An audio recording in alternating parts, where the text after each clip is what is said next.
7 ways how to make him realize your worth and value you again. This is not about manipulation or trying to change your partner, but about healthy strategies and inner work. You'll see. Do you feel like your partner doesn't value you anymore in your relationship? Do you find yourself constantly wondering, how do I make him or them realize my worth? If yes, you are not alone. Maybe you are going constantly above and beyond your partner's attention for approval, but still they seem distant. Putting in all the effort in the relationship while feeling you're the only one just really trying, feeling invisible despite all the love and care you give, asking yourself, am I enough for my partner? If you've been wondering, how can I make my partner see that I'm enough, that I'm important, to really choose me? If that's you, you're in the right place. I recently worked with a client who kept asking me, like, how do I prove my worth to my husband? And here is why this matters so much, and why the answer might surprise you.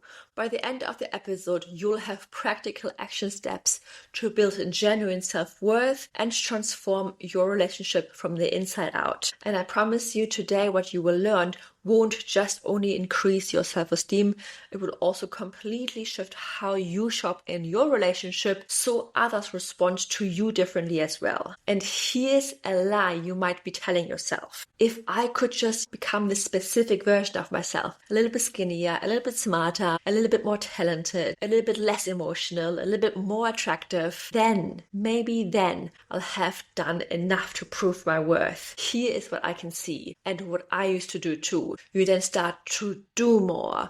You try to be this perfect, maybe housewife, the perfect cook, the perfect lover, the perfect partner, and trying to fulfill every wish from your partner, to anticipate already every need they have, constantly checking in on what your partner's doing, how they're feeling, just to see if everything is okay, if their mood changes or not, and only to lose yourself in the process and becoming a different version of yourself. But being hyper vigilant around them, prioritizing them, all of this so you can prove your worth. But here's the hard truth. This will never ever work. Disclaimer, I'm not a therapist or doctor. This content is for informational and entertainment purposes only. It's not intended to diagnose, treat, or heal any mental health condition. If you're in an abusive relationship or dealing with severe mental health challenges, always seek professional advice. It's time to stop Googling or to checking on Reddit on how to become this high valuable person. Let's look into some reasons why, looking at attachment theory first, something that helped me so much in becoming the secure version of myself. By the way, hi, I'm Yula. I'm the Anxious to Secure coach. I've healed my anxious attachment style. I never used to believe I was really good enough until I worked on myself, and this created a huge ripple effect in all my relationships. So now I'm going to go over some reasons why this doesn't work. Reason 1, why proving your worth never works. When you are in a relationship, our attachment style plays a huge role. So if you have an anxious attachment style, you might find yourself constantly seeking validations and seeking reassurance from your partner and other people. So you start believing that your worth is tied to how much they give you, so you give more and more.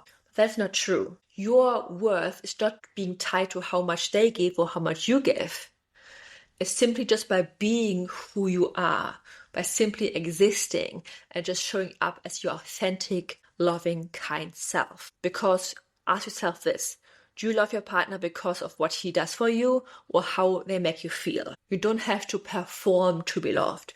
You just have to be you. Reason 2, your partner can only meet you where you are emotionally. If they're avoidant attached, they might not even recognize the signs that you really need reassurance to really feel safe and to feel love, and they're not capable of giving this to you even to the extent that you might need it. You can't change them, and it really never works, but you can change how you show up in your relationship and how you show up to your anxiety. So they are not the ones responsible for your worth, but you are. Reason 3, chasing approval through constant doing or people pleasing actually pushes people away. It creates a cycle of imbalance where your needs aren't being met because you're focusing too much on their needs, what your partner needs, what your friends need, what your kids need, what your colleagues need. True love comes from both individuals, like both partners are equally valued, where everyone is on one level, not when one person is constantly trying to do more and trying to prove more and stepping it up.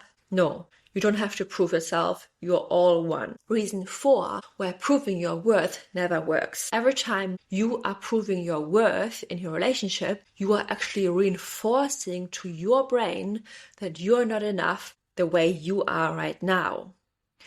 It's like telling yourself, I'm only valuable if I perform, if I achieve, if I overachieve, if I become someone I'm not actually, if I only do all of these things for my partner, in my relationship, for other people, if I put myself last, if I put them first, if I put them on this pedestal. And this creates this never-ending chase because your brain believes your worth is conditional. And now I want to give a few more reasons based on the universal laws that explain this as well, why proving your worth doesn't work. Reason 1 is the law of attraction, right? You attract what you believe you are. So if you believe you are not good enough, you will keep attracting situations and patterns and people that reinforce your existing beliefs that you are not good enough. So when you start believing you are worthy, just as you are, you'll attract the same people, same patterns, the same love that matches the same energy. Reason 2, the law of authenticity. When you are truly authentically yourself without trying to become someone else to fit this mold, you're creating space for real connections. So you don't need to do anything to prove your worth because your authentic self is more than enough. And reason 3, and from the laws that really prove this as well, that you don't need to prove your worth to anyone, is the law of reciprocity. And it's healthy relationships are built on, mutual giving and receiving. When you focus on balancing the energy in relationships, both partners contribute equally and feel seen. But I personally think it's never exactly 50-50, and we should never really keep score. I think it's normal that one is, for example, the initiator, one is more the giver, and one is a bit more the receiver. Like if your first response is always to give more and to initiate and to fix the problem, while the other, the avoidant attacher, usually withdraws more. It's normal that you maybe give 60 or 70% and your partner gives more like 40%. But the problem becomes when we then add the meaning towards this. And we add meaning that if your partner gives 40% or 30% sometimes, that you then think means they don't love you. This means they don't care about you. This is the real problem. But sometimes it's important to notice that if you can only give 30% because you have low energy or because you have some health issues or just simply because you can't give that energy during that week or during the day, it's important to see, can your partner then step it up in the household or for your kids or for other things in that week? Can he then step it up when you then give less in the relationship? People who have an anxious attachment style, they have this void of never really feeling secure, never having enough connection, and they then seek this in their partner. And the partner can't fulfill this void, no matter even if they reassure their partner 10 times a day, even if they give constant, reassurance and words of validation, it will be never enough because that's your void and it can't be fulfilled by an external source. If your partner's trying to fill your cup that has like holes inside it, if they pour into your cup, it's just leaking constantly and it will never be full. However, if you fill these holes first, then your partner can just be this addition on top of this and just add the last 20%. So imagine a house as well. Your partner is, let's say, in the basement and you are on top in the main level. Like their partner is in this man cave and you are upstairs shouting to your partner downstairs, step it up. And your partner says, I can't until you calm down. It's like this push and pull of opposite needs. You need your partner to come upstairs to step it up, this energy, or your partner really needs you to calm down. So it's like this push and pull of different energy levels, different needs, different ways to feel safe. I hope I explained this in a good way. So, but if you're constantly improving your worth mode, this balance is completely lost. It takes just one person to break this cycle. If you calm down with your energy, you are already, much closer towards the basement and much closer to the connection than as if you just like be upstairs and in this rage mode and anxiety mode and, being in sympathetic activation mode. But if your partner also would like step it up a little bit more, you're already much closer in the middle of where the connection part is. But if you both just blame each other, you're going to go further away, and you're going to live on the top of the house while he just digs himself a hole and goes further and further away. So it's something I really want to highlight again in case it wasn't clear yet. You don't have to do anything to prove your worth. You were born worthy. Nothing that anyone says or does will reduce your worth, and you don't have to prove your worth, not through words, not through actions, nothing. You can simply just be in your relationships. And yes, the title is 7 ways to how to make him realize your worth and value you. But again, this is the twist. You don't really make them or him or her realize your worth. You need to realize your worth, and then everyone else will realize it too. And whoever doesn't realize it, bye to them. You don't try to change their point of view. That's not your job. And if this is maybe hard to believe right now, ask yourself, where did this pattern start first? When in your life, maybe as a child, most likely, did you feel you had to earn someone's love? This is part of shadow work, where we really realize these are the roots of our patterns, of our belief patterns and our behaviors. Because everything goes back to our childhood. And I understand this journey because I've walked this path myself. My anxious attachment style and my abandonment issues have made me cling to emotionally unavailable people and men, constantly trying to prove my worth and my love to people, which is just making you unhappy in the long run, making you, shatter your self-esteem more and more the longer you are in these kind of relationships, the more you're trying. But the pattern only, chips away your self-worth. It will never fill that void.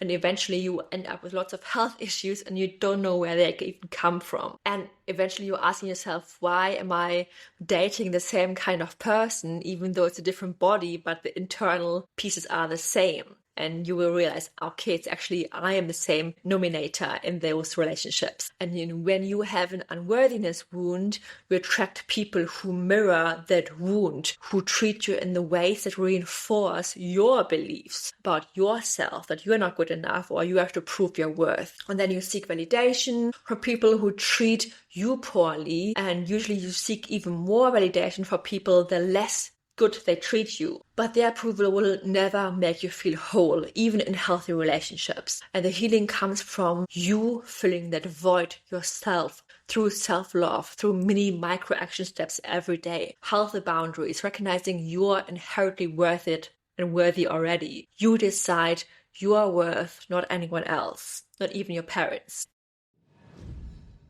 And as you heal, something really amazing happens. You stop chasing approval from people that really don't matter at all. And even people whose opinion matter, but maybe you do have a different opinion of. And start attracting people who naturally see you, who really care for you, who have the same energy and vibration as you, and really respect your worth and mean good.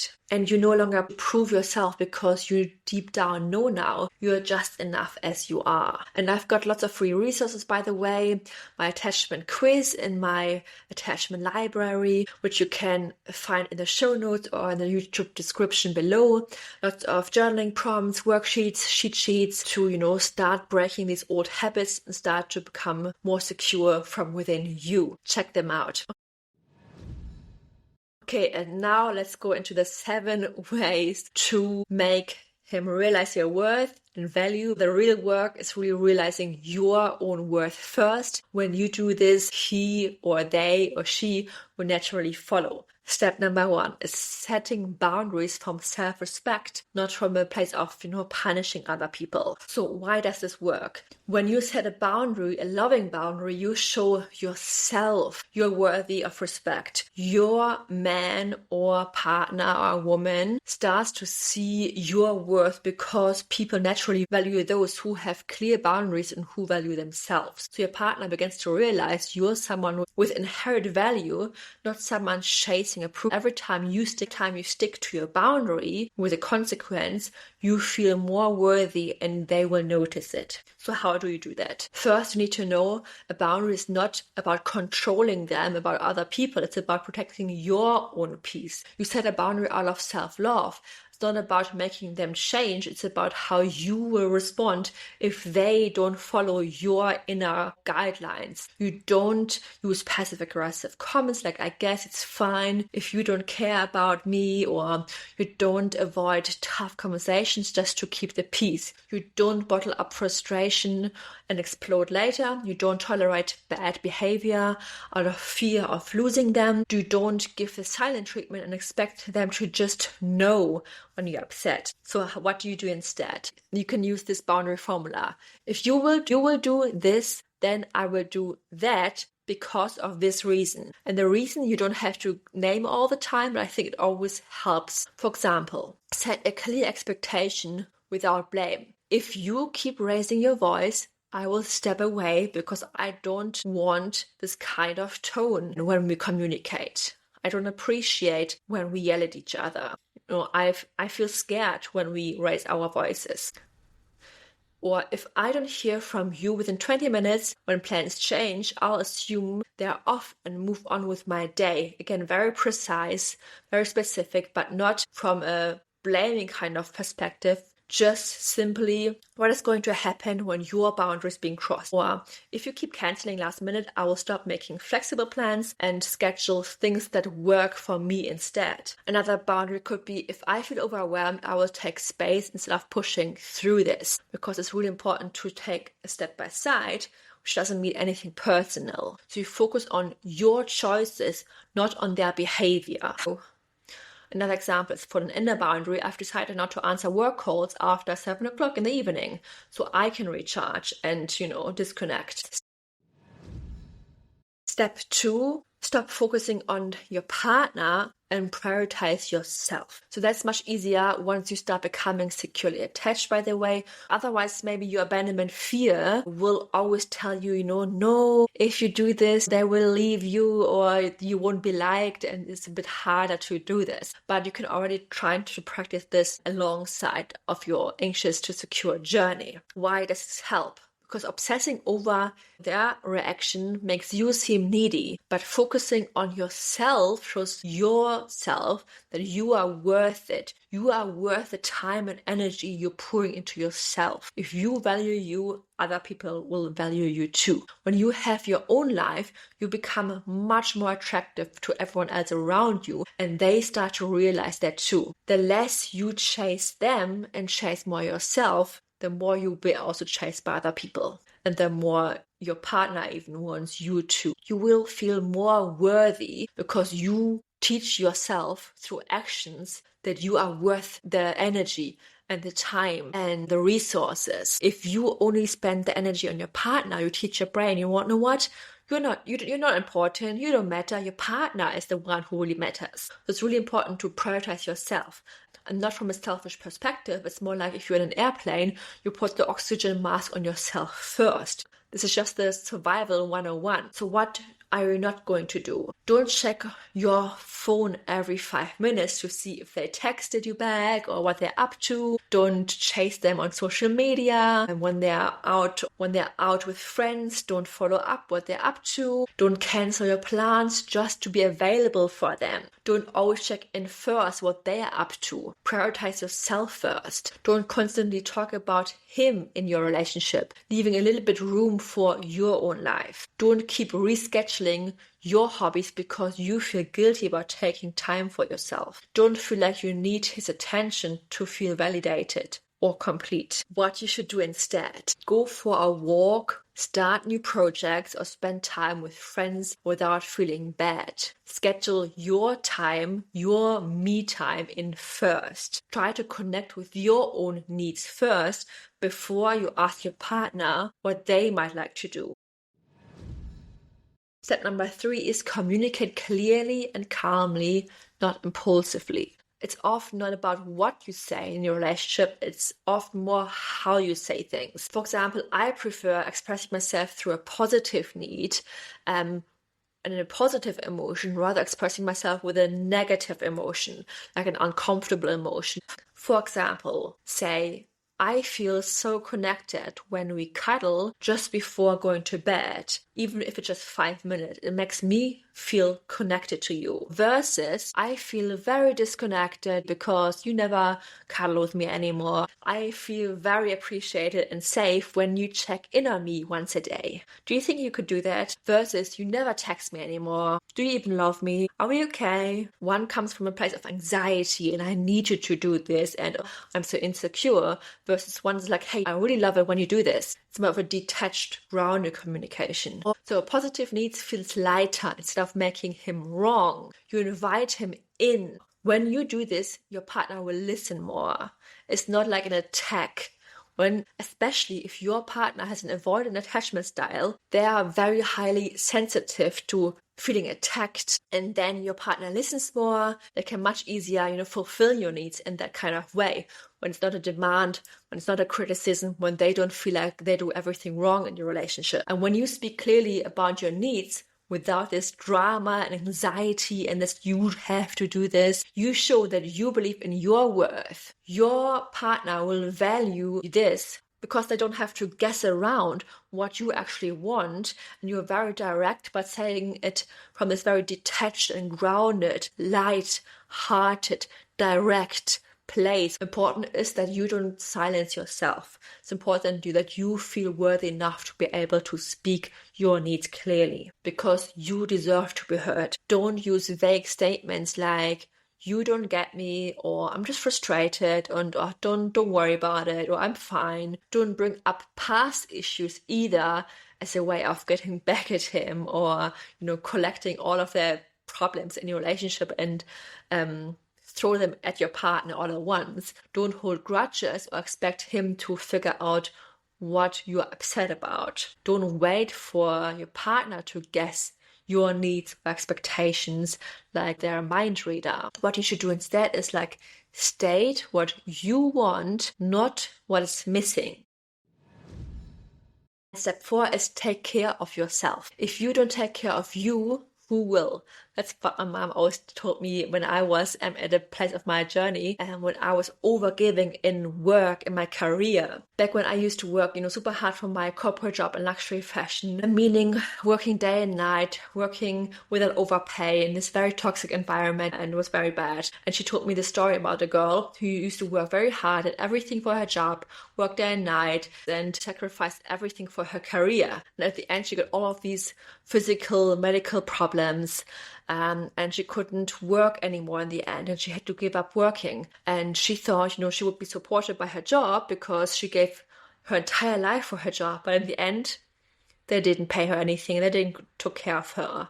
And that made me realize that you can give up all your life for your work or for someone, but in the end, you have to take care of yourself because you can't self-sacrifice yourself at the end, at your expense in the end, because no one will take care of you if you can't take care of yourself. Taking care of yourself really proves you are worth it. Your partner will realize your value when they see they don't need to fill your cup. They will start valuing you more when they see you can take care of you, when they are not your parent, when they are not your caregiver, when they are not your therapist. Your confidence will grow, and as you show more love to yourself and more care to yourself, this will really level you up. So what should you not do? Don't wait for them to make plans for you. Don't neglect your physical or mental health because you're focused on them too much. Don't overextend yourself by sacrificing yourself, your well-being or your plans.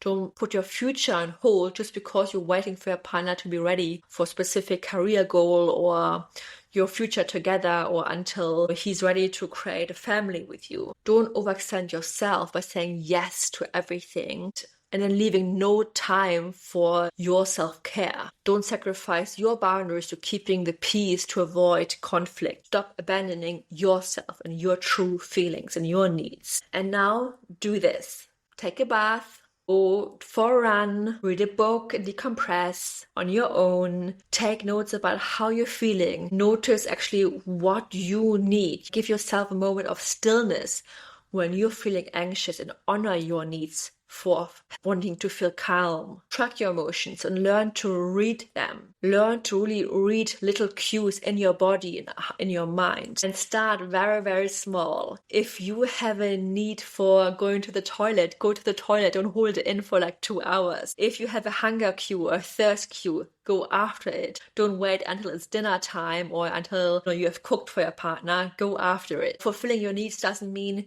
you need to go after this huge hobby or start a second career. It starts with tiny little things. And when you need to feel safe, ask yourself, what does safety mean to you? Maybe sometimes it's just like a cozy and safe spot in your house, like a warm blanket, a big jumper, a warm cup of tea to hold, and include like all the senses, make your home feel very safe for yourself. Maybe it means independence through finances, through be able to go anywhere at any point if the relationship falls apart. Maybe it means to be able to reassure yourself emotionally more, to process your emotions, to learn to create more of a inner circle. Maybe you don't have any friends or you think you have no friends.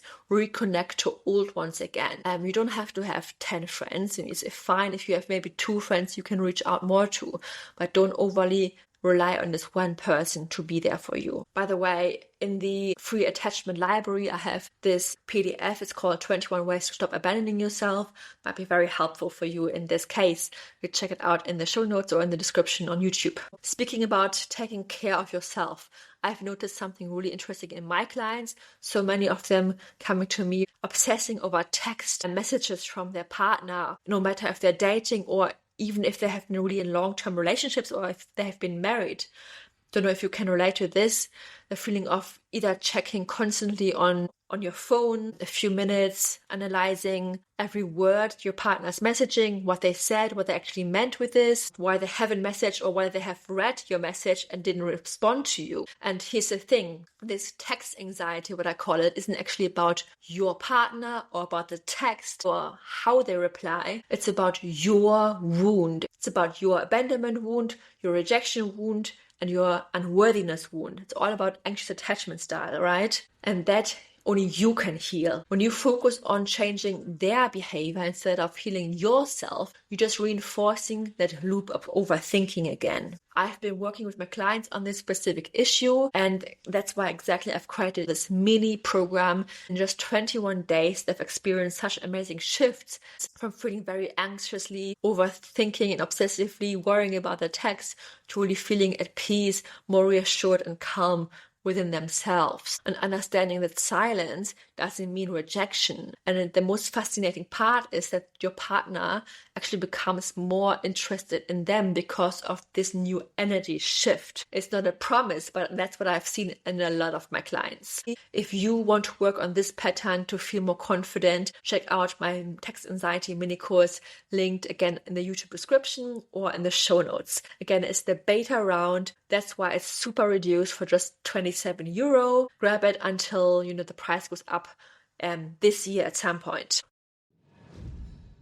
Reason number 5, realize your worth is unshakable. So when you believe your worth does not depend on how someone treats you, you stop this emotional roller coaster. Your confidence becomes magnetic, making them realize your true value becomes important. They start noticing your unshakable self-belief, which is rare, and becomes attractive. This often can then lead to them not just valuing you more, but actually loving you more deeply because they're responding to your authentic self. So what should you not do here? Don't just question your worth when they're distant or treat you poorly. That's important. Yeah, don't just stay in a relationship because you're afraid of being alone, rather work on your abandonment wound. Don't let their action define how you feel about yourself. Don't tolerate disrespect or mistreatment thinking it's your fault. It's not. And don't stay silent because you fear you won't be able to do this anymore, but do this instead. Remind yourself daily that your worth is not depending on anyone else's approval. Never. You don't need to do anything to prove you're lovable or you're good enough. Remember that nothing you do can take your worth away. For example, if you're working out or setting goals, do this out of self-love and inspiration, not out of fear. Do this because you want to work out and not because you have to. Do this for you and not for them. And number 6, build your own life you are obsessed with. Fill your own cup. Having your own passions and hobbies and things you are obsessed with really shows that you value yourself as well in your relationship. Your partner, again, will also see even more that you are worth it. You pour your energy in your life, in your hobbies, in your projects, that you see a future for yourself. What you should not do. Don't just cancel time with your friends, family, or your own activities to cater your partner. Don't put your dreams on hold just to accommodate your partner. Don't revolve every weekend around what they might want to do. Don't think that you have to sacrifice your personal goals to make this relationship work. Don't ignore your own aspirations in favor of focusing them. What you can do instead. Plan solo activities that excite you, whether it's working out classes or a trip, or learning something new like online classes or real life classes. Start very small if this is something you don't even know what you were excited about. Maybe journal a little bit, maybe go on YouTube and find new ideas. There's so many things the world has to offer. Start with you and spend more time with you on your own. For example, you can start very small by being separated in the same flat when your partner's still at home. When your partner's in the living room, go into the different room and just having time on your own. Read a book, journal, do something separate from your partner while being in the same environment. Just go for a walk next time, just for 5 minutes while your partner's at home. This builds this habit of, I'm fine on my own. And you can even develop fun while you're doing this. If you, for example, struggle with being on your own and you only think right now, you can only have a really rich life with your partner. And the last one is very important. Number 7, treat yourself like you are the prize. If you treat yourself like you are the prize, you set very high standards. You see yourself through different lenses, like that you are this rare diamond that you are. We are all so special, so unique. You will really prove to yourself you are special. You want to treat yourself special. You don't want to bully yourself. You don't want to have unkind words. You deserve the best. It doesn't mean you need to just buy expensive things, but if you really want the expensive fruits in the supermarket, go for it. Don't just go for the cheap stuff because you want to save. No, you are everything and more. You only have one life, so do something that really makes you excited.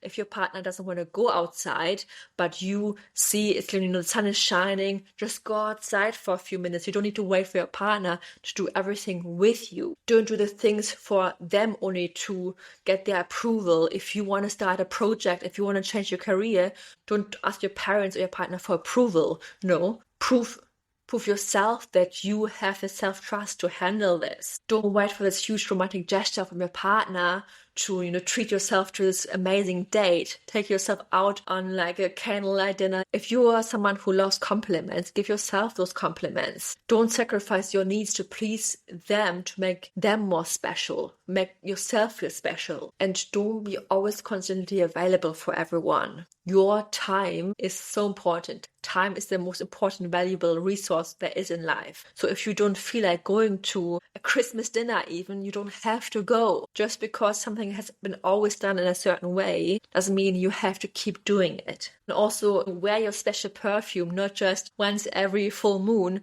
Wear it as many times as you want during the day. Use the amazing new special dishes you usually just take out for special guests as often as you want. So when you start prioritizing your worth, making your life more about you, your partner and other people, your friends, your colleagues and strangers even will notice the difference. You will glow and you will show up so much differently, and especially you will feel different. And life is all about how you feel every day, right? You don't have to make them see your value. You just need to see it for yourself. When you believe that you are worthy, that you're good enough, and that you don't have to prove your worth, you will radiate and you will glow and you will shine and you will become this magnetic version. And that's when everyone else will see this too. And if they don't, they're not the person for you. Thank you so much for being with me here today. I'll see you in the next episode. And remember, change in your relationship starts with you. Thought by thought and action by action, and now episode by episode. I see you in the next one. Bye bye, Julia.